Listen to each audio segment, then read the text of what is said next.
terkasih dalam nama Tuhan,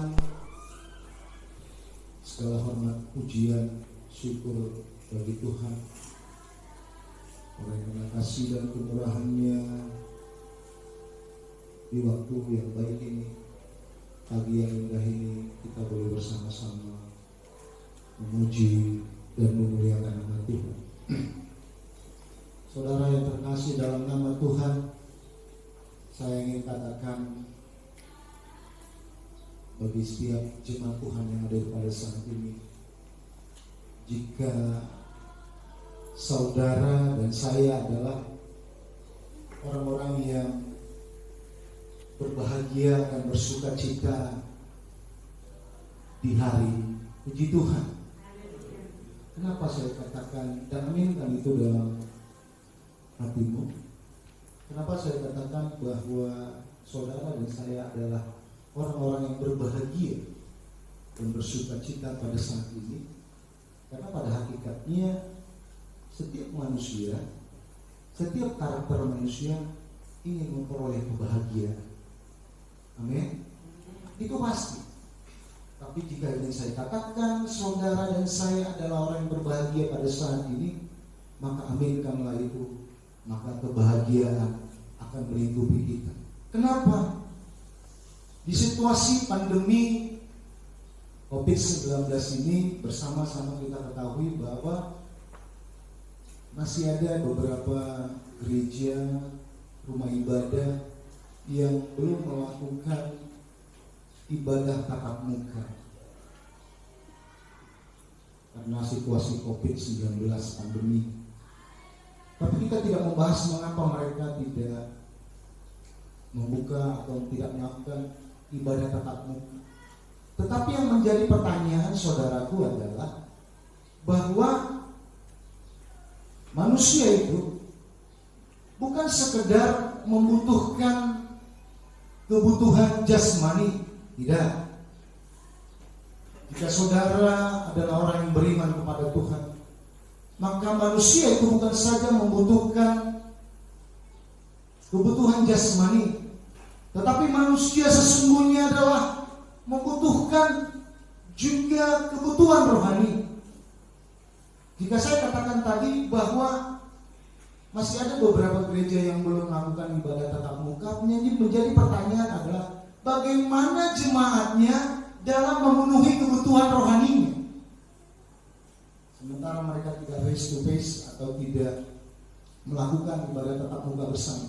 Itu menjadi pertanyaan. Bagaimana jemaatnya dalam memenuhi kebutuhan rohaninya, sementara mereka belum melakukan ibadah, gereja belum dibuka. Tetapi pada saat ini saudaraku, jika saya dan saudara di tempat ini menjadi orang berbahagia karena kita boleh menerima lawatan Tuhan, kita boleh bersama-sama menyembah Tuhan di tempat ini. Puji Tuhan. Tapi sekalipun demikian, protokol kesehatan harus kita tegakkan, arahan pemerintah harus kita lakukan. Itu pengantar sejenak. Saudaraku yang terkasih dalam nama Tuhan, sebelum saya membacakan firman Tuhan secara singkat, ada sedikit ilustrasi yang ingin saya sampaikan kepada jemaat Tuhan yang ada di tempat ini. 5 ayat 1. Begini bunyi firman Tuhan. Jagalah langkahmu kalau engkau berjalan ke rumah Allah, menghampiri untuk mendengar adalah lebih baik daripada mempersembahkan korban yang dilakukan oleh orang-orang bodoh, karena mereka tidak tahu bahwa mereka berbuat jahat. Janganlah terburu-buru dengan mulutmu, dan janganlah hatimu lekas-lekas mengeluarkan perkataan di hadapan Allah, karena Allah ada di surga dan engkau di bumi. Oleh sebab itu, biarlah perkataanmu sedikit. Saya akan ulangi ayat 1 tadi. Jagalah langkahmu kalau engkau berjalan ke rumah Allah. Jagalah langkahmu kalau engkau berjalan ke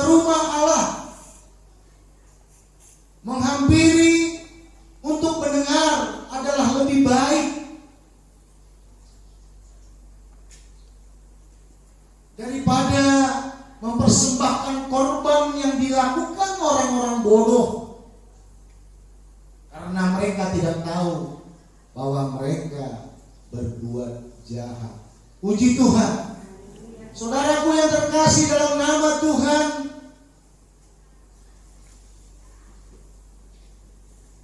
bahwa agar dapat kita ketahui bersama bahwa kitab pengkhotbah ini, sedikit saya membaca akan kisah dari Alkitabiah secara teologi. Saya membaca bahwa kitab pengkhotbah ini adalah bagian dari tulisannya Raja Salomo.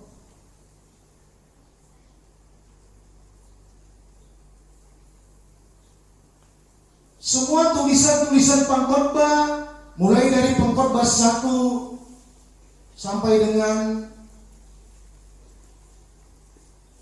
pengkhotbah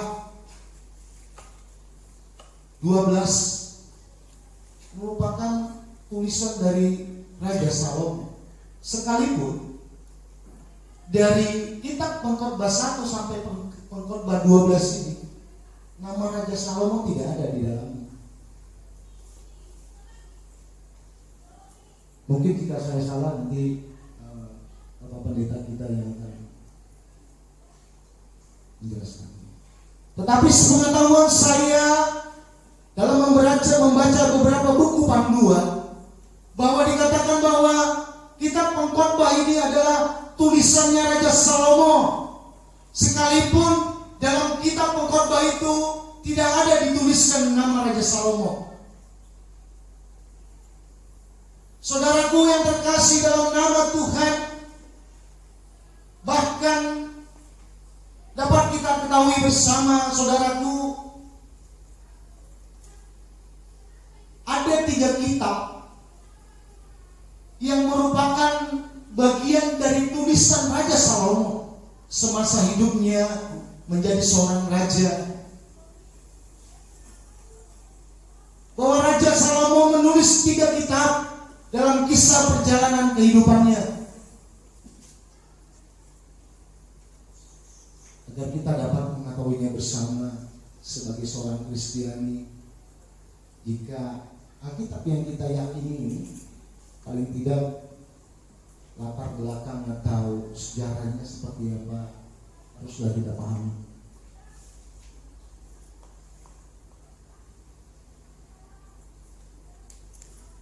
Bahwa Raja Salomo pernah menulis 3 kitab, dan yang menjadi tradisi bangsa Yahudi pada masa itu, bahwa bangsa Yahudi dalam setiap merayakan hari kebesaran mereka, bangsa Yahudi pada masa itu dalam setiap merayakan hari raya yang besar mereka, 3 kitab tersebut selalu dibacakan di depan umum, di depan orang ramai. Rutinitas mulai hari Minggu bar Minggu, itu adalah rutinitas. Ada yang menganggap asa songona alim di daerah tetangga bar Minggu ibarat, bar Minggu 2 arwah aman tayo songona rapi dari bar Minggu 2 arwah di daerah tetangga. Dia tetangga menganggap dia alim. Atau kalau orang muda ingin berjumpa pasangannya di gereja,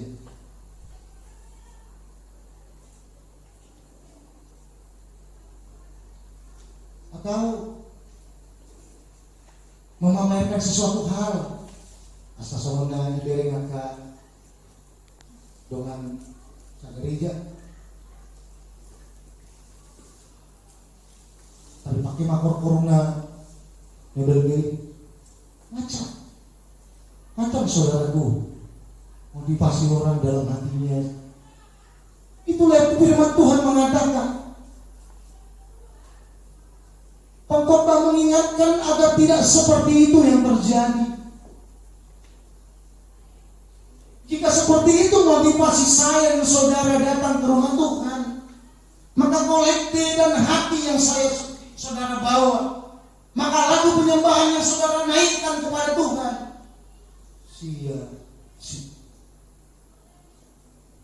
karena langkah awalnya tidak benar.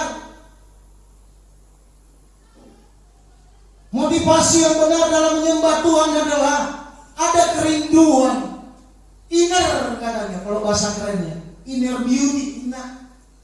Kalau perempuan, inner beauty, kecantikan dari dalam. Demikian juga firman Tuhan, demikian juga hubungan kita kepada Tuhan. Ada kerinduan dari dalam, ada rindu untuk menyembah kepada Tuhan. Ada ucapan syukur ingin disampaikan kepada Tuhan. Ada korekte, ada perpuluhan yang ingin disampaikan kepada Tuhan. Ada kerinduan untuk bersekutu dengan Tuhan, menyampaikan segala permasalahan, menyampaikan segala persoalan, meminta kesembuhan daripada Tuhan. Kerinduan yang lahir dari dalam, sehingga seseorang tersebut melangkah menghampiri rumah Tuhan. Itulah motivasi yang benar, yang sesungguhnya. Sehingga jika motivasi itu benar, maka hadirat Tuhan hadir di tempat ini. Maka Tuhan akan melawat ibadah ini. Maka wajah saya dan wajah saudara, saya dan saudara, di saat pulang menghabis beribadah, wajah yang berseri-seri. Mengapa? Karena hadirat Tuhan hadir. Tuhan melawat setiap kerinduan, Tuhan melawat setiap doa-doa, kerinduan segala hal. Ada kepuasan karena kita membangun hubungan tegak lurus pada Tuhan. Karena ada motivasi yang benar, karena ada langkah yang saya persiapkan. Saudaraku yang terkasih dalam nama Tuhan, kembali saya katakan seperti awal, bahwa terkadang firman Tuhan ini sudah sering kita mendengar, tetapi inilah menjadi dasar dari dia. Perhatikanlah langkahmu saat engkau mengambil rumah Tuhan. Yang pertama tadi saya katakan merenungkan sebelum saat kita ingin melangkah ke rumah Tuhan. Yang ketiga, yang kedua, saudaraku yang terkasih dalam nama Tuhan, saya ingin katakan introspeksi diri. Saat kita ingin melangkah ke rumah Tuhan, mari kita introspeksi diri kita. Mari kita buka Alkitab kita di dalam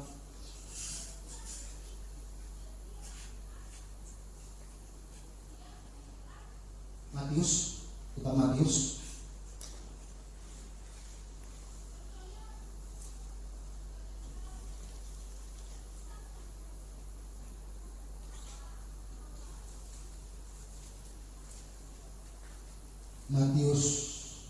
Matius 5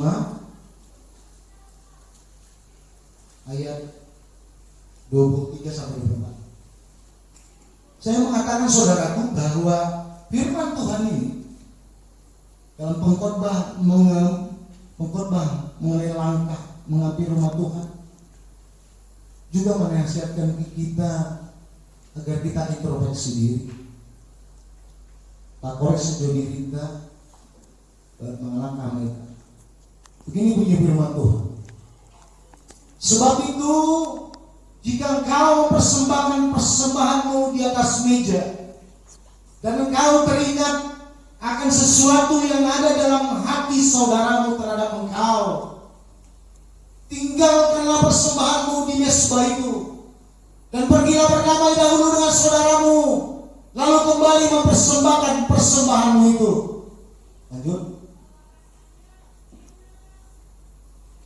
Segeralah berdamai dengan lawanmu selama engkau bersama-sama dengan dia di tengah jalan, supaya lawanmu itu jangan menyerahkan engkau kepada hakim, dan hakim itu menyerahkan engkau kepada pembantunya, dan pembantunya dilemparkannya ke dalam penjara. Ayat 24. Ayat 24 saya ulangi.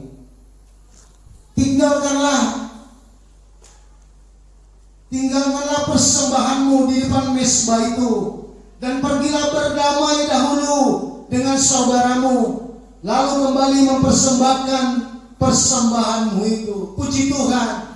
Saudaraku yang terkasih dalam nama Tuhan, bagaimana mungkin saudaraku, Tuhan yang maha baik itu menerima korban persembahan pujianmu, menerima korban kolektemu, menerima korban perpuluhanmu, jika engkau datang ke tempat ini membawa dendam membara, membawa kebencian terhadap sesamamu yang tidak kau maafkan dalam hati. Bagaimana mungkin Tuhan mengampuni saya dan saudara jika saya membawa dendam benci membara akan kesalahan saudara-saudara saya seiman yang ada di tempat ini. Salat deberi bagas rohan akahahurangan doa sahapur syami hitamnya teko deh hamu amang doinang. Karena firman Tuhan mengatakan tinggalkanlah persembahanmu, berdamai